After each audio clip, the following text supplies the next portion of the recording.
Hey everyone, it's Mr. Wildblood94. I hope you're doing well today. I have a book haul for you. I've got a lot of books I bought on Labor Day weekend, and kind of like the Friday before Labor Day weekend, which I guess kind of counts, but kind of doesn't. Anyway, I had taken a big vacation to Tennessee at the time, and I needed some time off and some time away. My wife and I went to a cabin in Tennessee. It was wonderful. A couple of family members up there too.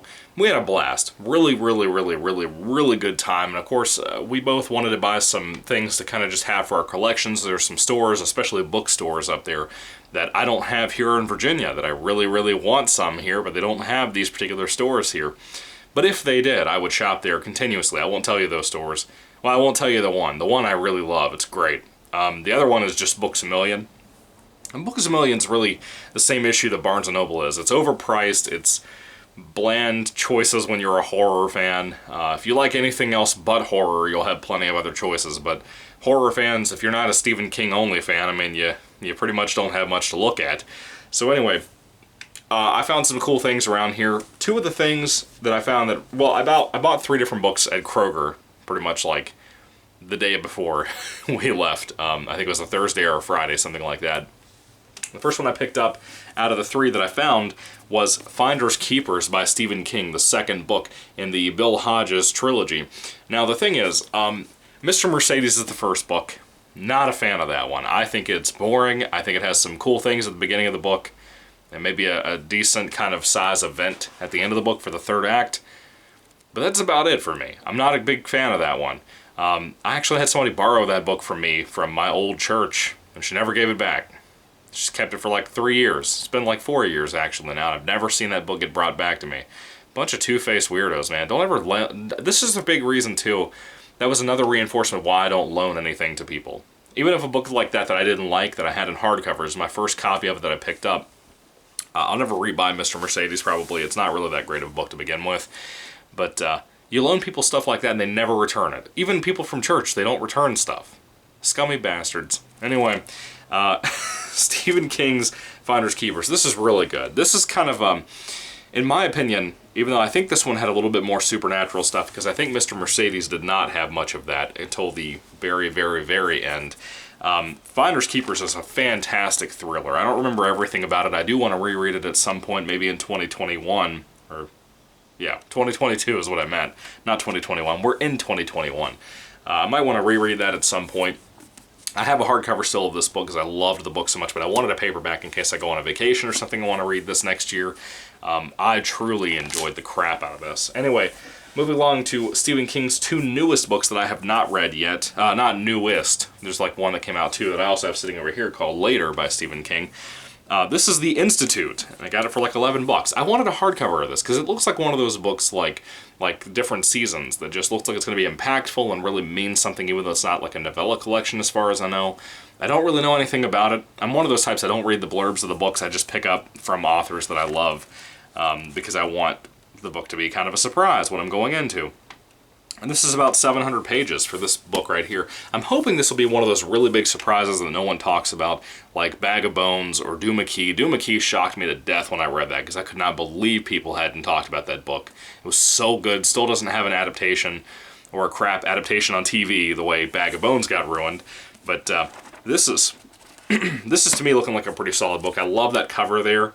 Looks like it's a train car and a kid hiding out and living in there. This could be a really good book so far from what I'm seeing. I'm really excited about it. I hope it's good. Hoping no supernatural stuff. Stephen King doesn't do well when he does plots that are based around a reality situation that could be a more realistic story, like a Shawshank Redemption type thing. Mixing in supernatural stuff with it is not his forte. I don't like that as much. I think most fans get irritated with that and agitated with it unless it's something really classical like The Green Mile. Anyway, that book looks pretty good. This book here, I don't know if it's part of a series or what. I don't know what's up with this one, but the cover is cool, man. I really, really dig this. It's called Billy Summers from Stephen King. Got this at Kroger on sale, 40% off. It was like $18 until August 31st. I didn't know this was coming out. All of these books here I just showed you, except for Finders Keepers. That book Later I just talked about, Institute, this, I didn't even know they were coming out. And I'm a pretty, I don't want to say dedicated Stephen King fan, but he's one of my favorite writers of all time. He's not perfect. I have a lot of complaints about Stephen King, but I really like his work. He tells a damn good story, man, and this is a great example of that, pretty much. This book sounded very, very basic in a good way, in a very simplistic way, and I like that about it. It's like 513 pages long.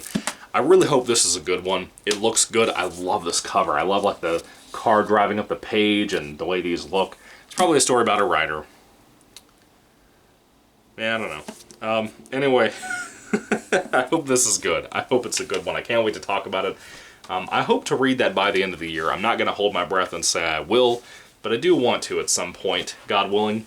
Okay, so that's the end of the Kroger haul. My foot itches really bad. That's the end of the Kroger haul of books that I picked up. Then I went to Books A Million on our first day of being in Tennessee. We were waiting for my wife's mother and stepdad to finally kind of come into town. They were running a little late that day for some crazy reasons. And we decided to go to Books A Million just to have something to do for a little bit. And I walked around. I had like 30 minutes. Not even that. I really had like 20 minutes. So I tried to go on a mad rush to find anything I could from the authors I look for. See if there's anything new Stephen King-wise, which there was one thing that I saw from Stephen King I wanted to bring up. Apparently they re-released like The Shining and Carrie in a hardcover format. It's like a black book with a red like design on the front with the title and all that. And some kind of small image. They re-released these as hardcovers, like I think it's just Salem's Lot, Carrie, and The Shining, I believe. Maybe even Night Shift. Night Shift might have a new one too. They looked cool. I don't know if I want to pick them up though. I'm kind of thinking about it, kind of not. Those particular books, I've read Salem's Lot briefly, like partially, one time, a long time ago, like 10 or 11 years ago, something like that. It's been a long time. I'm not a big fan of any of those books. I really like Night Shift because of the cool stories in there, but Stephen King anthology stories, I haven't read that in a long time either. It's one of the first Stephen King books I read. Probably the first 4 or 5 I read was a Night Shift at one point. And I remember liking the stories more in that than any other anthology I've read from him, aside from Everything's Eventual, which is great. A great, great book. I just don't know if I want to pick that up yet. But if I do, it's going to be Night Shift. That's probably what I'll pick up. And then knowing me, being a collector, I'll probably pick up everything else. But I have to stop doing that because I have no room in my house anymore for books. And then I show you my big book haul video of what I picked up this Labor Day weekend right now. Anyway, we went to a nice little store called Books A Million, which, again, is the Barnes & Noble issue. Every time I go to Barnes & Noble, I can never find anything from any author that I read. I don't care if it's even somebody who's extremely successful, which is an author that I have in here too. You can never find anything from them, the biggest majority of the time. Same thing with Barnes & Noble. Every time I go in there, I just walk out with either something I didn't really want that bad, or something new I found that I'm kind of interested in, but not like gushing over or anything. I find myself more and more like that with books from authors I haven't read yet. As in, I haven't read the author yet. I'm not really sure what I feel about a lot of stuff, but I am excited to pick up what I picked up here at Books A Million, because I never see these books at my Barnes & Nobles nearby. I have a couple of them. Never see anything I want from these stores with this particular author. But the first book I'll show you is an author who's been out of print for like 10 years, and now you're starting to be able to get his books on eBay and on digital when it comes to, you know, Kindle and all that.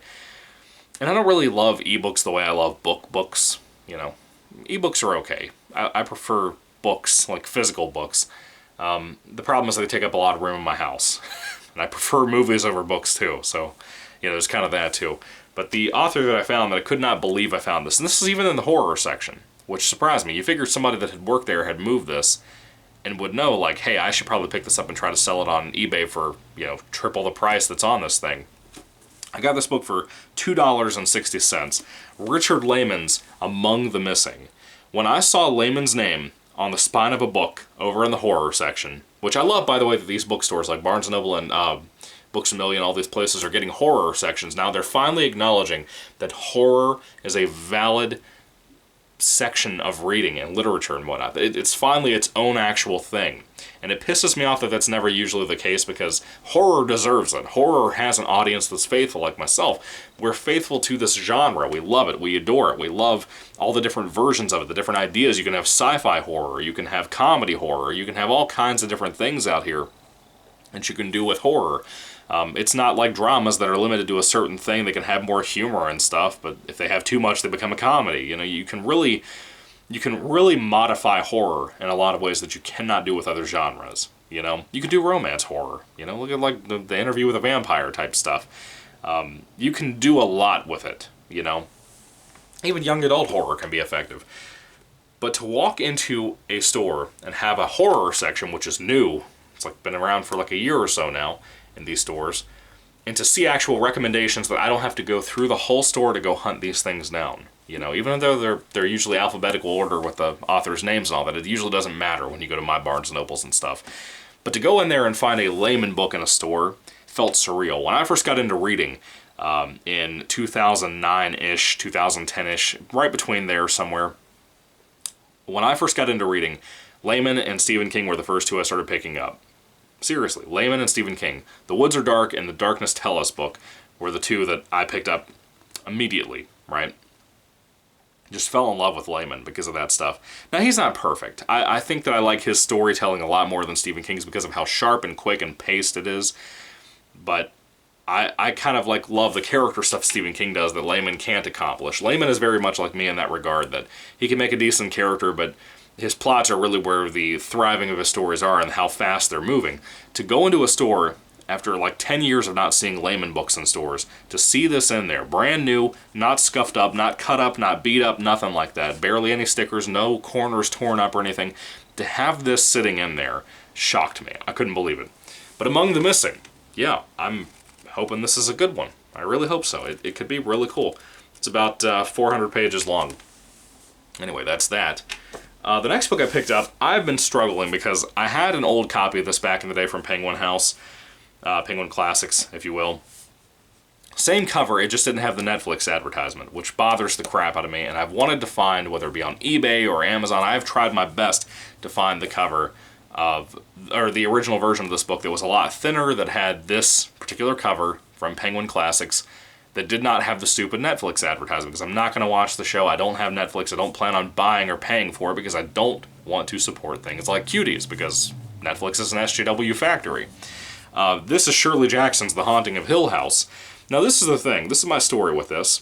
I read The Haunting of Hill House years ago when I had that original copy that did not have the stupid non-sticker. It's like a printed sticker onto this about the Netflix show special thing. The Haunting of Hill House. I read this book many years ago based on everybody's recommendation of the whole freaking planet when I had my old YouTube channel called Mr. Wildboy94. And I did not find anything impressive about this at all. There was like the one scene that I really dug about the waking up in the middle of the night holding hands scene. That was eerie, really eerie, honestly. And that was it. I thought the ending sucked. I thought everything about it sucked. And then the show came out and everybody was talking about how popular it was and how much they loved it a few years ago. And I was like, oh, maybe I should give it another chance at some point. Maybe reread the book. Maybe at that time I was thinking about going to Netflix and subscribing again. I haven't had them since 2018 when I had my back injury and I had to save some money. So I just deleted it. Anyway, I want to reread the book. So I went ahead and picked up this copy. It wasn't too bad, about $16, which is like $3 more than I paid for it back in the day. Books are getting more and more expensive for whatever stupid reason they try to define it with. I understand we're talking about escalation or whatever, but like this is ridiculous. You know, you have Stephen King books that are like a novella that they're taking and putting out for $17 in a tall paperback, you know, with ugly covers on top of that. Now, I'll buy a Doo McKeon Bag of Bones all day long. I'll buy every copy you put out of that, but I'm not going to buy every copy of The Body, as good as that story is. The Haunting of Hill House, I saw the movie adaptation last year when I went on my honeymoon. I went to a store that I actually bought a lot of the other books in here that I'll show you too from. I won't tell you the store's name, but I bought a lot of books from there too. And last year I bought some movies there, one of them being The Haunting, which was like the 1950 or 1960s adaptation on this book. And it was phenomenal. It was absolutely phenomenal. Nobody talks about how good that movie is. It's a black and white horror movie, and it's freaking fantastic. It's one of my favorite ghost stories ever done on film. I also bought The Changelings, which I had not seen before, and that was phenomenal too for the most part. Really, really, really loved both of those movies. Could not believe how good they were. But anyway, Haunting of Hill House is not going to be as good as The Haunting, the movie. Not the terrible Liam Neeson one, but the one from the 50s and 60s. I hope that when I reread this that I like it as much as I love that Haunting movie, because I remember that adaptation being pretty faithful to that book. So I'm really excited about that. I hope it's a good one. Alright, this author here I also got from Books A Million. I was very, very surprised to find 3 books from him. One of my favorite writers of all time. He used to be my favorite writer until I got into R.L. Stine and got so heavily involved in his work with Goosebumps and whatnot, and had my main channel, my Michael Goosebumps fan channel, where I talk about Goosebumps and all that other good stuff like that. Mayberry, Jonathan Mayberry, is one of those writers that I just love and adore. I own most of his books, if not getting close to all of his books. There's a lot of them, like the X-Files stuff that he does for anthology work, that I would like to pick up at some point. I just haven't made the time to do that. I just really, really enjoy how talented he is. He's great with character stuff. He's great with action. It's just a lot of the time he goes more towards this techno thriller type stuff that he does with his series called Joe Ledger. And Joe Ledger kind of mixes in a little bit of horror, but a lot of science fiction. I really kind of like the blend. The problem is that a lot of the books don't hit as good as most of his work does. If you've read his novelization for the Wolfman remake that came out back in the day, it's phenomenal. It's genuinely excellent. The Pine Deep trilogy, my personal favorite trilogy that's ever existed, my personal favorite writing from him. I think it's his best book series. It's phenomenal. He did a 5-book series. It was really 4 novels and then 5 novellas and short stories in a book. 5-book series called Rot and Ruin. That's phenomenal too. He does another zombie series called Fall of Night. I've read the first book. I haven't read the second or third one. I think there's 3. I haven't read those entirely through. But the first book, Fall of Night, was pretty good. The ending was a little wild. Had kind of that Joe Ledger mixed with horror thing, but more horror than Joe Ledger stuff. The Joe Ledger series, which is the 3 books I picked up today, or Labor Day weekend, these 3 books are tied to the Joe Ledger series, and the Joe Ledger series is a big hit and miss for me. The first book is fantastic. It's called Patient Zero. I love it. The second book is called The Dragon Factory, and it's okay. It's solid. It's fine from what I remember of it. I haven't read it in a long time, but I did like it. I think the ending is a little, sad, honestly. The third book, King of Plagues, is fantastic too. It's not as good as Patient Zero, but it's pretty solid. I like it better than Dragon Factory. The fourth book is like the Assassin's Code or something. It was this really stupid vampire book that sucked. It was terrible. That was like the immediate decline in quality. That I was like, I can tell where this is going. The next one I think was called Extinction Machine, and I liked that one from what I remember, but I don't remember if I read the whole book or not. I think I read the whole book. I could be wrong about that though. I may have not read all of Extinction Machine. I don't remember. And then I picked up whatever the book was after that, the one that was like a sequel to Patient Zero, but not like a directly. Anyway, that was the book that I never read, and then I kind of just stopped buying Joe Ledger because I was like, I don't know. So it's been a while. So I'm trying to catch up and buy all the Joe Ledger books that I've missed. Eventually I picked up Dogs of War, and what was the other one? It's like a yellow book. Predator 1, I think is what it's called. Anyway, I kind of picked up some of the other ones that I missed. I found three Jonathan Mayberry books at Books A Million, when I was in Tennessee, which shocked me. Because like I said, I don't find Mayberry almost ever. I'm shocked with how well Rot and Ruin was doing, and how well Pine Deep Trilogy was doing. I never see those books in my store. I might see Ghost Road Blues with a new cover on it every once in a while at Barnes & Noble, but I never see most of his stuff. He puts out so much great work. He's been published by so many great presses and whatnot. And he has this really tiny section at the horror section of Barnes & Noble. And yet I feel like if they had defined a horror section a long time ago, Mayberry's whole career would have thrived by now. They'd be making adaptations of his work and everything else, which has yet to be done, which makes me mad, because Mayberry is an excellent writer who deserves his reward. He does. He's great at what he does. And it pisses me off that he doesn't get the kind of support and love that he needs from like a Hollywood type of thing, even though Hollywood's a trash heap, but still. Really just, I don't know. It kind of bothers me that we don't have more Mayberry stuff out here, because he's a great writer. He really deserves more. They've tried for so long to adapt Rot and Ruin into things, whether it be movies or TV. They've tried to adapt Joe Ledger into TV. A long time ago, they were going to make it into a TV show, and then it just kind of fizzled out from what I understand. A lot of his stuff gets caught in development hell, and I don't understand why. His stuff is great, man. He's got some really, really cool stuff. But anyway, Joe Ledger as a series is more about a guy named Joe Ledger. And he is in a military branch. It's kind of hidden, kind of a secretive thing called the DMS, the Department of Military Sciences. And he kind of has to solve, like, things that could destroy the whole planet or destroy the whole world or whatever, terrorist situations, all that kind of stuff. But like I said, it mixes a little bit of horror and a little bit of sci-fi in there and kind of realizes horror. You know, you might have, oh, well, if we created zombies, this is how it would actually happen. And it's genius stuff. The science behind it is just fantastic. I really, really dig it. if you're into that kind of thing, you'll like this a lot. But anyway, I don't know what book this is out of the series. There's like 10 of these now. I don't know what book this is, but this is Deep Silence, a Joe Ledger series, or Joe Ledger novel, excuse me. Really cool cover. I like that cover. It's one of the ones that when I first saw the cover, I was like, I'm not going to pick it up. But the more I see it, the more I see it on my shelf, the more I really like it. I've always liked the spines of the Joe Ledger series. They all look really good side by side. So we got that one, and we got... this is when he started doing a crossover with another series called Rogue Team International, who was another writer, I assume. I don't think Mayberry wrote Rogue Team International. I'm pretty sure it's another writer's property that Mayberry is doing crossovers with. But this is called Rage. This is a crossover event with that other series I talked about, Rogue Team International. I don't know anything about Rogue Team, but again, look at that cover, man, where it says Rage. How cool is that? Really, really dig that. I know there's like one of these books out here with Joe Ledger stuff that's like a short story compilation, or something like that, some kind of anthology for Joe Ledger stuff, which could be cool. I'm curious what that would be like, you know? Anyway, this is the next book of the Rogue Team International crossover event thing with Joe Ledger. This is called Relentless, and Mayberry wrote this one too.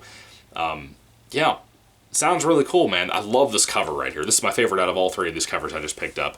My all-time favorite from the series, which, by the way, the spine looks really, really great. This is my favorite spine of all of these books. I think for me, my favorite cover from all of the Ledger series is either King of Plagues or Patient Zero. Patient Zero is just a classic cover in my opinion. It's so eerie with that hand and the fingers going through the page or whatever. Anyway, moving along, we have some other cool stuff to talk about real quick. This is from another store that I love tremendously that I'm not going to tell you the name of because I don't want you guys to go in there and buy everything because it would suck. It was in Tennessee. I love it to death. It's a great store. I went there on my honeymoon when a guy at some kind of clothing store told my wife and I about where this place was. And it's great. It's so great, dude. I love the store so much. It's a used book store, and there's so much cool stuff in there. Everything. CDs, movies, video games, old video game consoles, all this kind of stuff. DVDs, I haven't seen in forever. And yeah, they kind of know their prices depending on what it is, but they don't scam you. You know, they're not like a place that's like, oh yeah, first edition of a Stephen King book, we might charge you like $100 for this. No, they don't do stuff like that. It's not overpriced nonsense. It's like they actually give you decent prices on things, which kind of surprises me. First thing I saw when I looked around is that none of my writers were in the sections that they used to be. Whether it be Stephen King, whether it be Clive Barker, who were the first two I looked for last time. I looked for Brian Keene, I looked for Jonathan Mayberry. Couldn't find nothing. And then I saw that this store now has a horror section. Like all these bookstores just all of a sudden decided last year they wanted to get a horror section because they realized that's probably a lot of their sales. A lot of people who are getting into reading are starting with Stephen King. I'd put money on it. They have a horror section that went on forever. There was a lot of horror stuff in there, which is great. I'm excited about that. And I found everything, man. I found Layman books, I found Mayberry books, I found Keene books, which I didn't buy any Keene books this time, but I found so much stuff. McCammon books, which brings me into what I'm about to show you. I found my first ever Robert R. McCammon hardcover, and that one is for Gone South. I love this cover. I saw my boy Monster Blood, aka Austin, posting a video. I think he had a paperback of this. And seeing this at that store, I almost fell out on the floor, man. This was $3. Yeah. For a McCammon hardcover, this was $3. Now, you know, if you're a big fan of Swan Song and McCammon in general, you know it ain't easy to find good prices on his stuff, man. Now, I'm not sure if this is a short story collection or what. I'm pretty sure it's a straight-up novel, but yeah, this is a novel by, actually. But each of the chapters have different titles, so I thought it was maybe a short story collection. But no, it says a novel by at the top. But this is looking like a really solid book. I love McCammon, dude. I just recently reread Swan Song when I had my wisdom teeth pulled out. I did a review for that here on the channel if you want to check that out. I don't know if it's a tolerable review because I'm just kind of drugged up because of the wisdom teeth thing. But it was a phenomenal book. It was the second time I'd ever read that book. I read like 2 McCammon books, and I tried to read another one. I had to put it down. Just because I was hitting a phase a long time ago, years and years ago, where I just kind of got out of reading. But I read Boy's Life, and I wasn't impressed with that, but I feel like if I read it now, it would have grown on me more as an adult, who was very nostalgic as an adult. I don't know for sure. But that looks great. Really excited about that one. I feel like I'm running out of time. I don't know. I have to get ready to take a shower and stuff to go to work, so I'm kind of a little panicked I'm running out of time or something. But I'm trying to keep this video nice and paced and chill and relax. Anyway, I told you I found some layman books, which I was very excited about. There were so many books in here, dude, that I paid way more money for online, on eBay. Because layman is becoming a hard thing to find. Like I said, he's out of print. He's been out of print for like 10 years. People scavenged up all the stuff for layman. When you go on eBay, if there's a layman book posted, you're going to be bidding behind a lot of people. It's usually listed for a bid and not just a straight up buy, unless it's a very common hardcover or a very common paperback. I found some stuff that I did not know if I had yet or not, so I just kind of grabbed up everything. I spent, in total for this store, I spent about $50 totally, and that's not too bad. Not in my opinion. I would have spent more, frankly. If my wife would have let me, I would have spent way more. This one here, apparently, I did have in the whole collection of stuff that I got last year for Christmas and my birthday for Richard Layman stuff. I asked for like a bunch of lots on eBay last year for Christmas and my birthday, so my family and I just kind of grabbed them up. I gave them to them. They would pay me back if I bought it or whatever. And they gave it to me at Christmas and my birthday last year, which are like a month apart. A little bit over a month apart. And this is one of them that I already had. I didn't know if I did, so I went ahead and grabbed it. There was one book that I had in my hand that I put back, and I'm pretty pissed at myself for putting it back, because I really wanted that one too. And it turns out I didn't have that one. So anyway, this is Body Rides. I got this for $3.50. Looks pretty cool, interesting cover. I don't know what it is. It looks like there's a man with electricity around his face, so maybe he's a lightning monster. I don't know. This could be cool. Layman always brings something interesting to the table, no matter what people tell me about how repetitive they think his work is. This is a great example right here of a book that I was seeing on eBay going for like $25 and $30 and $40, and I could not figure out what the deal was about it. I got this for $5.50 at this place. It's called Beware, which is a shorter Layman book too. This might have been a trunk novel or something they tried to just publish one time. I don't know, but it's shorter than most of his work. About, let's see, about 260 pages long. I think this was the one about the invisible guy killing people. I don't know if it's true or not. I hope it is. I hope it is, because I want to read that one. But I think this is that one. I don't know. Anyway, there's that. This one right here is a hard to find one from Layman, and there were more than one copy of this too, and I grabbed up this one. If my wife had let me, I would have bought all the copies of this and Savage, which Savage, as you know, if you're a horror Layman fan, Savage is hard to get your hands on. Really, really hard. If you see that out in public and you already happen to have it, you should pick it up and sell it on eBay. You really should. I bought my copy of Savage for like $50 because I couldn't get my hands on it anywhere else and I wanted to read it. It's basically a Jack the Ripper thriller mystery type of thing that Layman wrote. No one talks about it. I've heard good things about it, but nobody talks about it actively in the community or the fandom. I do own a copy, but I wish I'd picked up more of them. Because you never know, you might never run across that kind of lot of stuff again. I don't think that this store knew what they had. Like they could have made a ton of money off of eBay. Like way more than they realize. Because people are paying a nice penny for books like that, like Savage. And this book right here, Bite. This ain't easy to get your hands on either. And this one was, again, $2.95. $2.95 for this, from Bite by Layman. Mind you, I already own a copy of this. I wanted another copy just in case, because I have a really good feeling. When I read a writer's, what was it called? It was the Layman autobiography that he wrote. A Writer's Life, I think is what it was called. Great book. I had to read a PDF of it. I want to own a copy one day, but they're like $500. I'll never get my hands on one because they've been out of print for ages and ages and ages. This, I have a feeling, from what I read about this book in his autobiography, A Writer's Life, this sounded like something that was going to be something I love. Probably. It's a vampire story, obviously, but it just sounds really cool. I hope it's a good book. It's about 400 pages long, somewhere in that ballpark. And that's the Layman stuff I picked up. That's pretty much the end of the Layman stuff.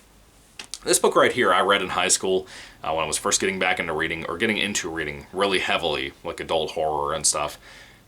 This one is from a writer who passed away. It makes me sad that he's passed away. This is the only book I've ever read from this writer. I own a couple more, not really many, but I've read this one, and I really dug it back in the day. It's not like a great book, but it's a pretty solid slasher from what I remember of it. And that book is Jack Ketchum's Cover. I got this for $5.95. Again, this is running for like $10, $11, $15 somewhere in there on eBay most of the time. Can't get my hands on a cheaper copy, so I found this in there and I grabbed it up immediately, man. I love this cover too. There's another cover for cover, and I don't want that one. I wanted this one. So I got my hands on it. Pretty short book too. The cover's a little beat up more than I wanted it to be. I wish I could find my copy, but I'm pretty sure that I threw my copy out or sold it to eBay or whatever. Or not eBay, Goodwill. Goodwill is what I'm trying to say. I think I gave mine away to Goodwill at some point, which makes me sad because I'm one of these people. I'm getting older. I'm almost 27 years old. The older that I get, the more that I realize I wanted to hold on to all these things I had when I was a kid and just not get rid of them, give them to my kids one day or something, pass them down. Horror books are something that I think are really fun. I would rather my kid read horror stories. Even the gory and sexual ones, like Cover, can be really gory. It has some pretty brutal stuff in it. I'd rather my kids, if I ever have kids, read something like that than to I have to sit them down and have them watching a lot of nudity on screen if I want to enjoy, the horror movies I typically watch, like Nightmare on Elm Street or something. So this is not a bad idea. At least they're going to learn how to write, if they read something like this. This book right here, I have seen dropped into places, and I've always wanted to pick it up because of the people who are collected here.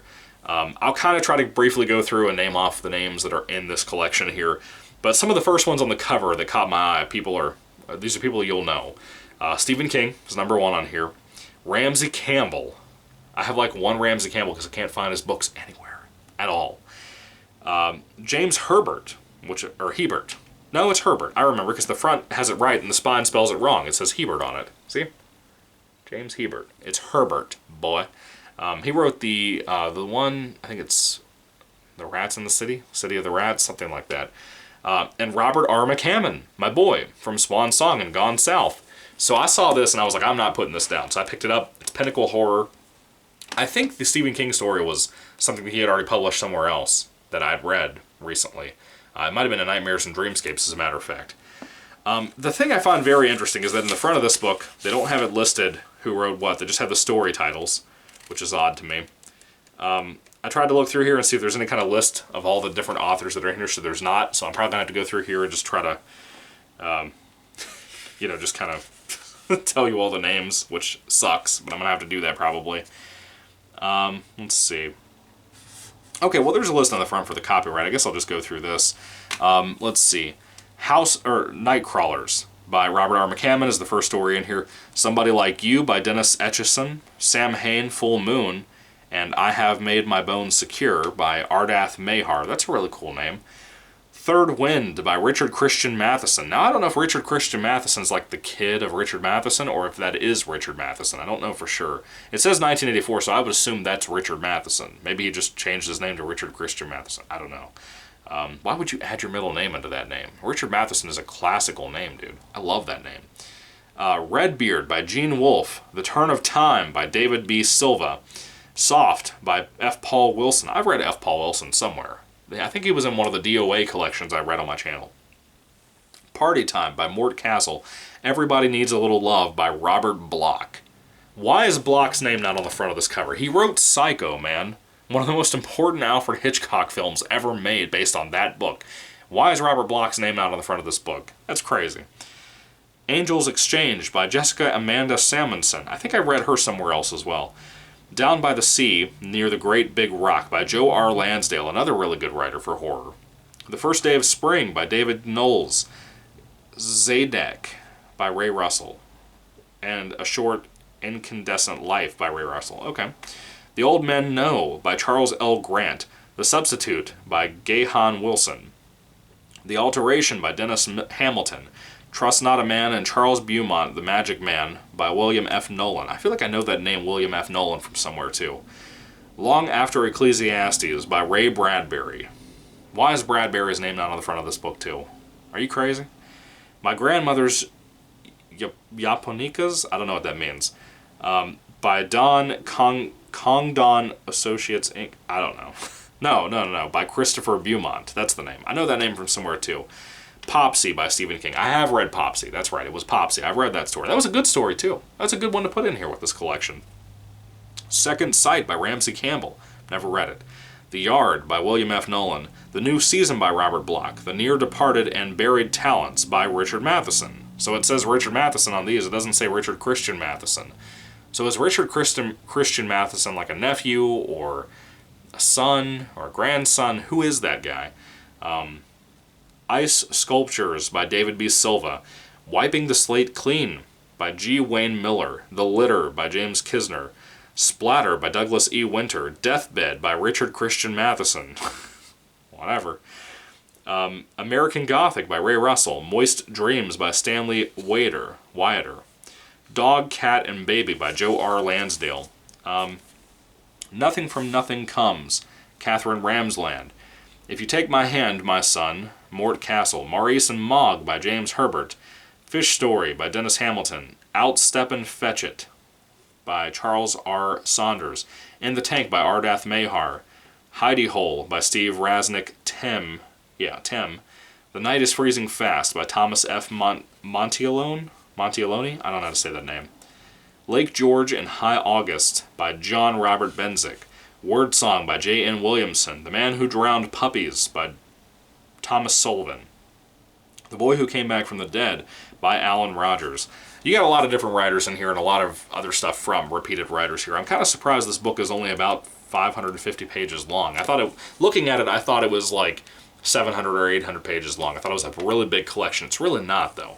So I'm curious about how long these different stories will be. They couldn't be more than like 10 or 15 pages, 20 pages a piece, somewhere in there, with the math being there. Anyway, I'm excited over that because that was one that I think I saw pop up somewhere that somebody said was hard to get their hands on. It's called Dark Masks, by the way. Now, the last two books I picked up here are two Mayberry books. This coming month, October, I'm planning on having the time, possibly, to sit down and reread the Pine Deep Trilogy from Jonathan Mayberry. Now, the thing is, I'm also one of these people that I want if it's a book I read back in the day, I want my main copy that I read back in the day to be preserved and nice, because I always take care of my books. And then I want possible vacation copies or ones to take to work with me. If it rains or something, I don't have to worry about the book getting damaged too much.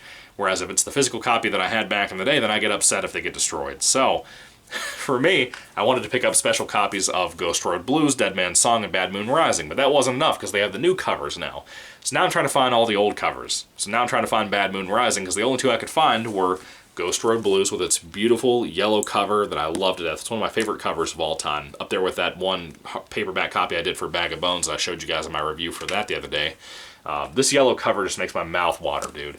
And the second book, Dead Man's Song. I found both of these at the same store.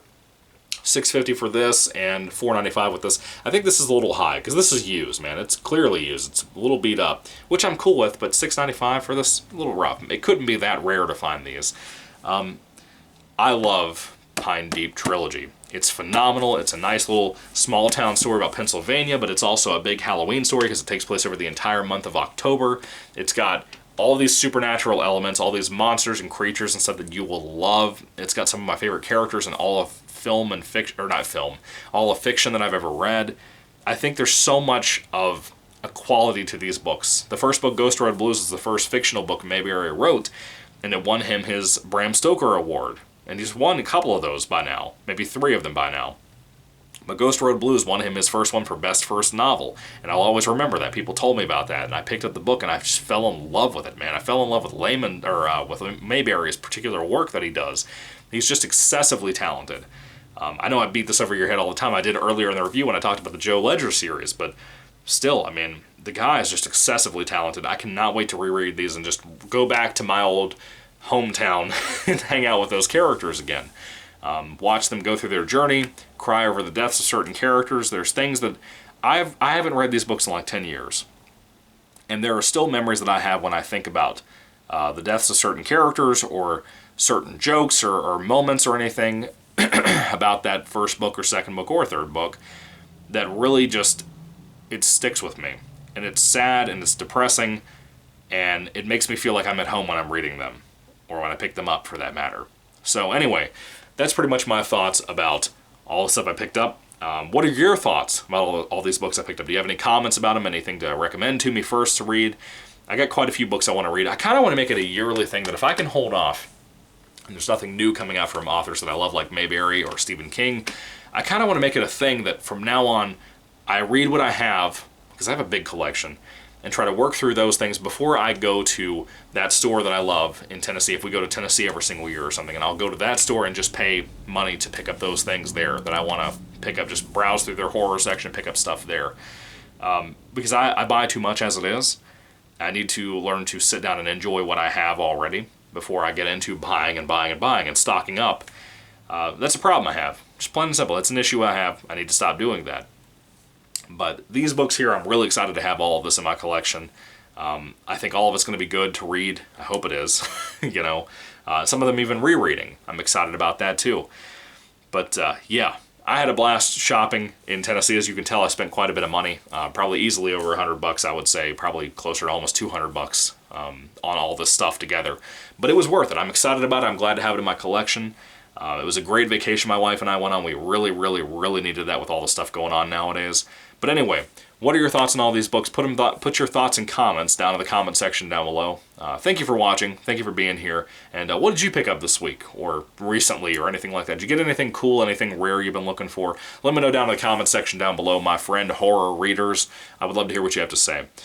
Thank you for watching. God bless you. Goodbye.